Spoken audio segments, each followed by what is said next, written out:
நான் கண்ணாடி மாதிரில அடிச்சா அடிப்பேன், முறைச்சா முறைப்பன்றதெல்லாம் சினிமாவில் வேணா செட் ஆகும். ரியல் லைஃப்ல நீங்க அம்பானியாவே இருந்தாலுமே டெத்தை எஸ்கேப் பண்ண முடியாது, ப்ரெடிக்ட் பண்ண முடியாது.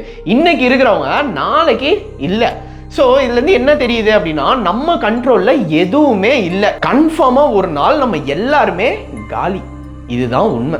உங்கள் டெத்துக்கு முன்னாடி, அதாவது உங்கள் லைஃப்பில் நீங்கள் நிறைய பேரோட பழகியிருப்பீங்க, நிறைய பேரை மீட் பண்ணியிருப்பீங்க. ஸோ உங்களுக்கு தெரிஞ்ச எல்லாருமே உங்கள் ஃபியூனரலுக்கு வருவாங்க, வந்து உங்களை கடைசியாக ஒரு தடவை பார்ப்பாங்க, அழுதுட்டு போவாங்க. பட் அதுக்கப்புறம் life will still continue, world will still rotate. அப்போது கொஞ்ச நாளுக்கு அப்புறம் உங்களோட எக்ஸிஸ்டன்ஸே மறந்துடும். இங்கே நீங்கள் இருந்தால் மட்டும்தான் இந்த விஷயம் நடக்கும், நீங்கள் இல்லைன்னா ஒன்றுமே இங்கே நடக்காது, அப்படியே கம்ப்ளீட் ஸ்டாப்புன்றதுலாம் ஒன்றும் கிடையாது.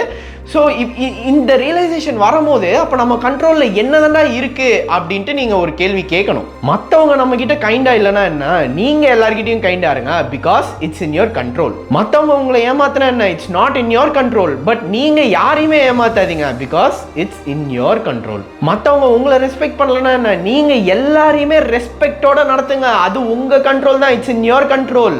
யாருக்குமே உங்களை பிடிக்கலன்னா தட்ஸ் கம்ப்ளீட்லி ஃபைன். நீங்கள் எல்லாரையுமே லவ் பண்ணுங்க, because that's in your control.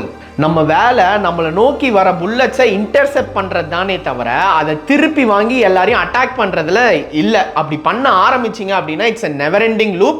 அது முடியவே முடியாது. இதை நான் என் ஃப்ரெண்ட்ஸ் கிட்ட சொல்ல ட்ரை பண்ணும் போது நிறைய பேர் வந்து, டே அப்போ என்ன எனக்கு வந்து செல்ஃப் ரெஸ்பெக்டே இருக்கக்கூடாதா, அவங்க நான் அப்படி ஏமாத்தினா நான் எப்படி சும்மா ரிவெஞ்ச் எடுக்கக்கூடாதா, அதை தான் நான் சொல்கிறேன். இப்போது உங்கள் செல்ஃப் ரெஸ்பெக்ட் இருக்கணும் தான். இப்போ யாராச்சும் உங்களை ஏமாத்துறாங்க அப்படின்னா நீங்கள் வந்து உங்களை அதுலேருந்து ப்ரொடெக்ட் பண்ணிக்கணும். ஏமாறாமல் இருக்கிறது தான் உங்கள் வேலையை தவிர அவரே ஏமாத்திட்டாரு அப்ப நானும் வந்து திருப்பி ரிவெஞ்ச் எடுக்கலாம், இவங்களே எப்படி பண்ணிட்டாங்க அப்ப நான் பண்றதும் கரெக்ட் தானே அப்படின்றத வந்து பண்ணாதீங்கன்றது தான் நான் சொல்றேன். லைஃபை ஈகோவோட ரிக்ரெட்டோட நிம்மதியே இல்லாம முடிக்கிறோமா, இல்ல நம்மளோட கண்ட்ரோலபிள்ஸை பக்காவா செஞ்சுட்டு ஹாப்பியா பீஸ்ஃபுல்லா முடிக்கிறோமான்றது தான் மேட்டரு.